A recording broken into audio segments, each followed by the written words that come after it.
Before the mighty eagle of Rome ever took flight, a civilization of godlike architects ruled the Mediterranean, and the Senate spent centuries ensuring not a single word of them remained. Imagine standing in the heart of the Roman Forum at the height of the empire. The air is thick with the scent of burning incense and the pride of a world conqueror. You look at the pristine marble, the vaulted arches, and the sheer, overwhelming precision of Roman engineering. It feels like the beginning of time, right? But look closer. Beneath these polished floors, hidden deep within the foundations of the Palatine Hill, lie stones so massive they defy the physics of the Roman world. These are not the work of simple iron tools or men who spent their lives perfecting the straight line. They are remnants of a Cyclopean age, a time when the Mediterranean was not just a Roman lake, but a theater for giants. What if I told you that the entire history of Western civilization is built upon a monumental lie? We are taught that Rome brought light to the world, pulling Europe from the darkness of prehistory. But the Senate, those masters of political craft, knew better. They knew that their authority depended on a specific, curated narrative. They didn't just conquer territories, they systematically erased the memory of those who came before. Look at the maps of the early Republic, specifically the regions of the Italian interior that the Senate designated as forbidden zones. These were areas where the Roman legionaries were forbidden to tread, where local myths spoke of star gods and architects who built with light. These areas were not simply untamed wilderness, they were blank spaces on the map, intentionally scrubbed of their history by men who feared that if the people remembered the old gods, they would never bow to the new Caesars. The Roman Senate was a body of men who understood that power is not just held by the sword, it is held by the pen. If you control the timeline, you control the destiny of the future. The deeper we dig into the archives, the clearer the pattern becomes. It was a centuries-long campaign of censorship designed to ensure that when you looked at Rome, you saw the absolute beginning. But there are cracks in that marble facade, and today we begin our journey into those cracks, tracing the silence left behind by an ancient civilization that Rome was terrified you would find out about. The mystery isn't just what happened to these people, it's why the most powerful empire in human history was so desperate to bury them forever.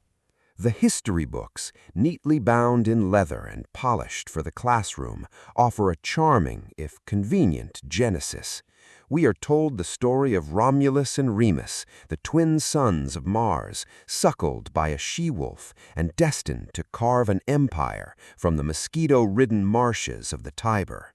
It is a tale of rugged shepherds, of rudimentary mud and thatch huts, and of a small, scrappy settlement finding its footing through sheer, relentless tenacity. This is the official narrative of Rome, a humble beginning that eventually blossomed into the undisputed master of the Mediterranean. But as we stand upon the Palatine Hill, looking down at the sediment of ages, a question begins to gnaw at the foundation of this legend. If Rome were truly a collection of primitive mud hut dwellers in those early formative centuries, why does the ground beneath us tell a different story? Consider the Cloaca Maxima, one of the world's earliest and most sophisticated sewage systems. It is an engineering marvel that it truly defies the very concept of a nascent civilization struggling to survive the elements. To construct such a massive, stone-vaulted conduit, a structure that still functions today, mind you, requires more than just nomadic grit. It requires advanced hydraulic knowledge, precise surveying, and a mastery of stoneworking that feels suspiciously absent from the stories of shepherd kings. This brings us to the friction between the official history and the silent stones.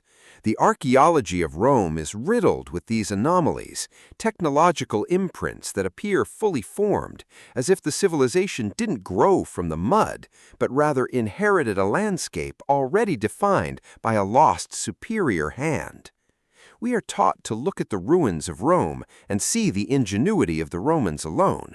But could it be that they were merely tenants in a house built by an earlier, forgotten epoch? The Senate would have us believe that the history of the Italian peninsula began with their own rise, but the evidence buried in the silt suggests an erasure, a deliberate scrubbing of the slate. If Rome was indeed the successor to a far older, more advanced civilization, it explains why the records were so carefully purged.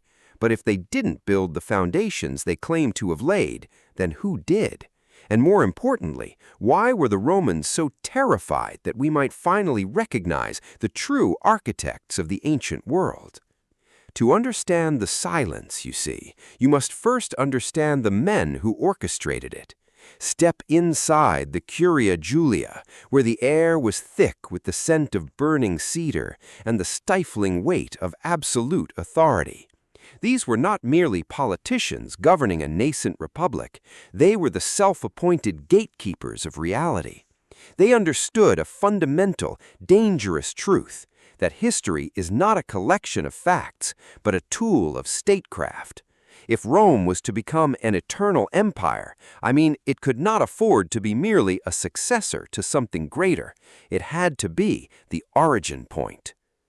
The Senate's inner circle functioned less like a legislative body and more like an intellectual forge, hammering the malleable metal of the past into a narrative that served their ambition. Men like the austere elders of the Claudian and Fabian houses held the keys to the state's memory. They viewed the stories of the conquered, the tales whispered by the mountain tribes of central Italy, not as ancestral treasures, but ideological poison. These tribes, the remnants of older, pre-Roman cultures, clung to legends of god-kings who had walked the earth before the wolf suckled Romulus and Remus.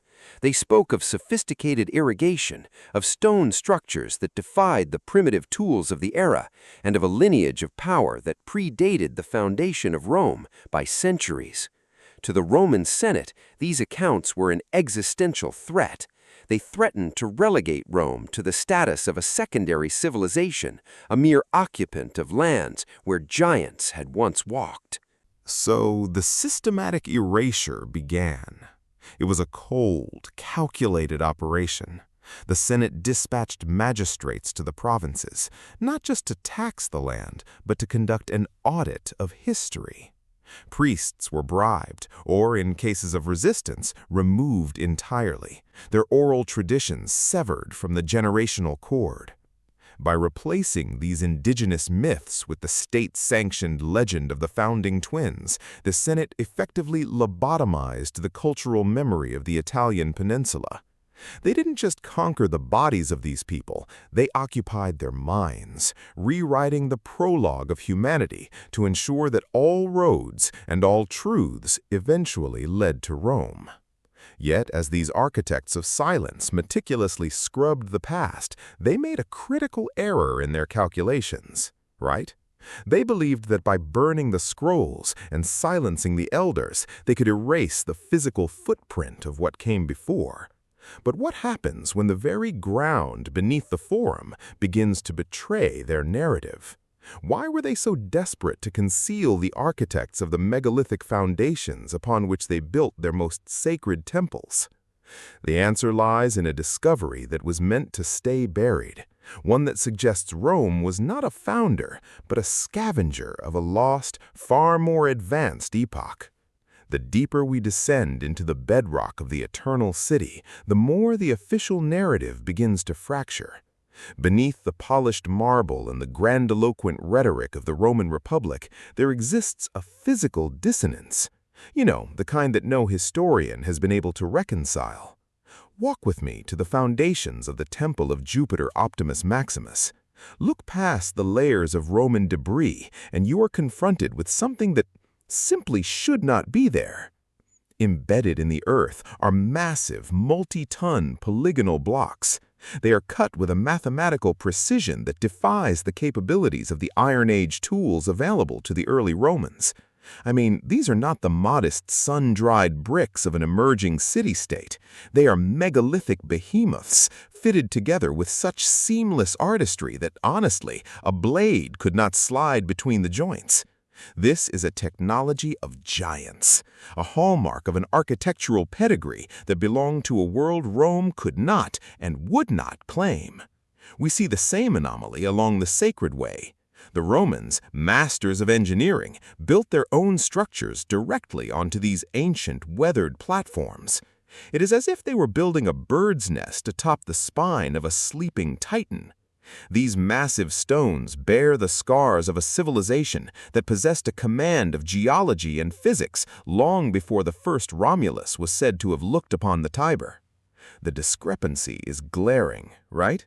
Where the Romans used mortar and standard dimensions, these predecessor stones rely on interlocking geometries and sheer, daunting weight. They are silent witnesses to a mastery of stone that Rome simply inherited, yet desperately sought to own. The Senate was not merely concerned with building a capital, they were obsessed with burying the true identity of these foundations.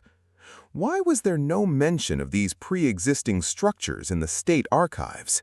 Why did the historians of the time go to such lengths to frame Rome as the sole origin of its own splendor?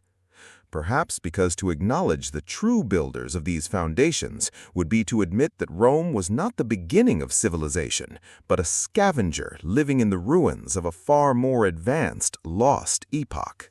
But as we peel back the layers of these megalithic foundations, we find something far more disturbing than just displaced stones. Hidden within the sediment, archaeologists have recovered artifacts that suggest these builders weren't just moving stone, they were mapping the stars. And when you realize what these stones were actually pointed toward, the true reason for the Senate's silence becomes terrifyingly clear. The transition from the impossible precision of the megalithic era to the crude, functional brickwork of the Roman Republic wasn't an evolution, it was a forced regression. You see, if you look closely at the foundations of the oldest Roman structures, you witness the unmistakable hand of a lost technology. These weren't simply stones piled for stability. They were massive, interlocking monoliths shaped with a laser-like accuracy that modern tools struggle to replicate. Yet within a generation, this mastery vanished, replaced by standard Roman concrete and rubble. It was a deliberate, systematic downgrade that served a singular, dark purpose: to ensure that the memory of the god-kings who laid these foundations was buried beneath the dust of history. This was the Great Cleansing. To consolidate their power, the Roman Senate initiated a campaign of cultural erasure, starting with the systematic liquidation of those who remembered the old ways. These individuals, the keepers of the oral histories, the architects who understood the astronomical alignment of the ancient sites, were hunted down as enemies of the state. They were the last living links to a civilization that treated the stars as a roadmap, and the Senate, well, they simply could not afford for that knowledge to survive. But the physical purging of people was only the beginning. The most devastating blow was struck against the Sibylline books. History tells us these were merely collections of vague divine prophecies, but the truth buried in the ancient accounts suggests something far more dangerous. These texts held the true lineage of the Mediterranean, the forgotten history of a global maritime civilization that predated the rise of Rome by thousands of years.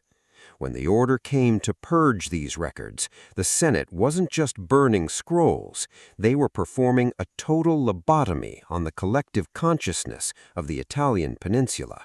By the time the fires were extinguished, a new, simplified reality had been crafted. Skeptically, the Roman people were taught to believe that they were the apex of civilization, that history began with their own rise, and whatever came before was nothing more than the work of primitive nameless tribes. But even as the ashes cooled, fragments of the forbidden truth remained, hidden in plain sight, just waiting for someone to connect the dots.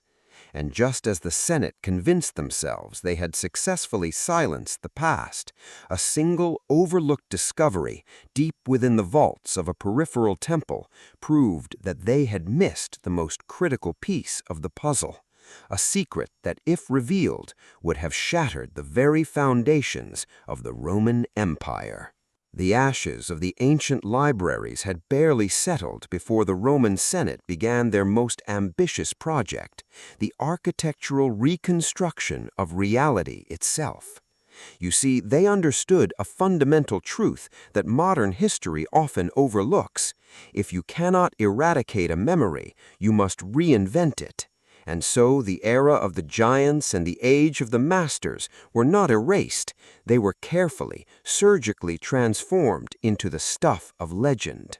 What we now call mythology, those tales of gods descending from the heavens, the smithing of divine weapons, and the catastrophic wars that shaped the world, were not the creative musings of poets, right?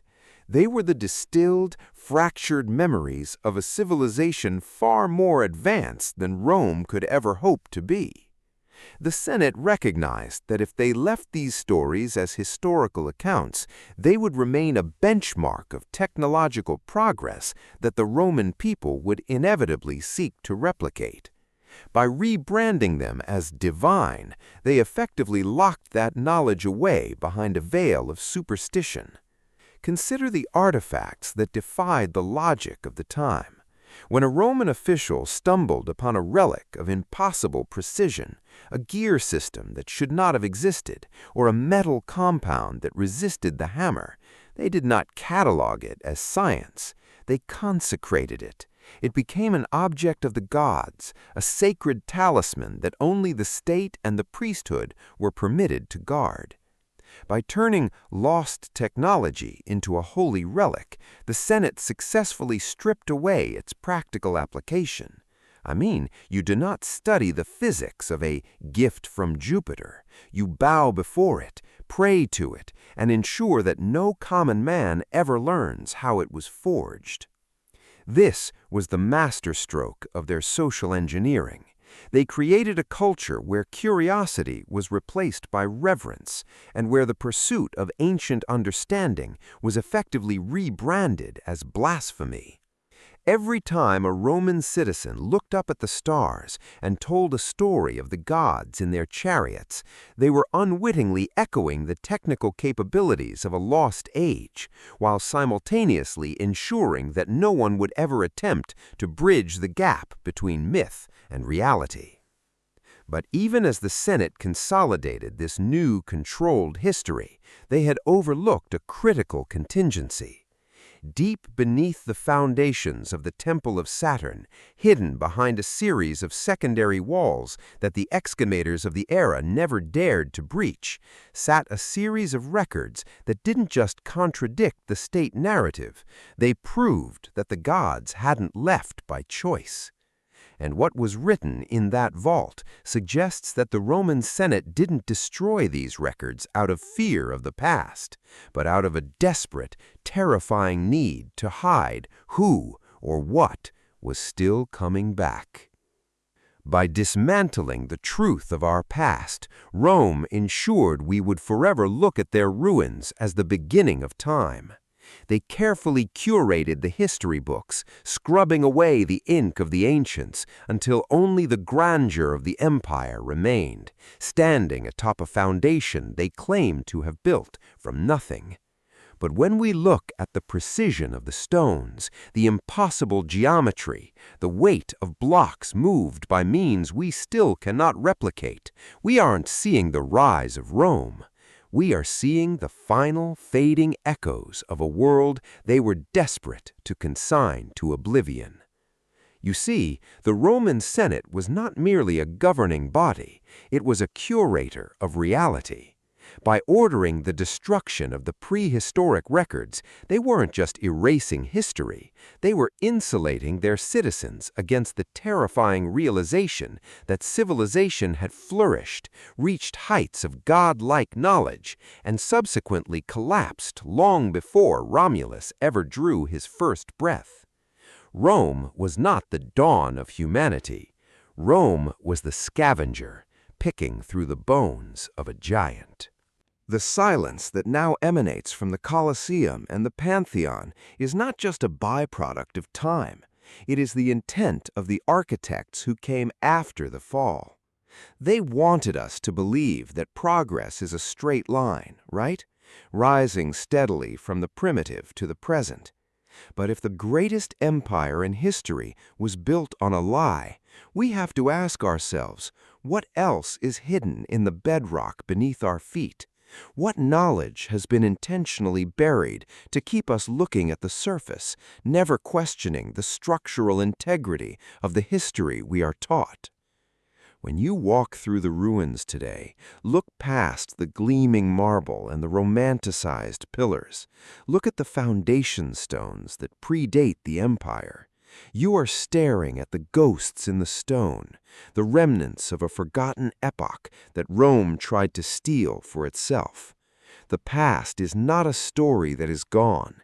It is a weight pressing up from the earth, waiting for us to uncover the truth they were so terrified we would find. If you feel the pull of these lost eras and want to join us as we continue this excavation of the truth, consider subscribing. There is so much more buried beneath the layers of time, and we are only just beginning to brush away the dust.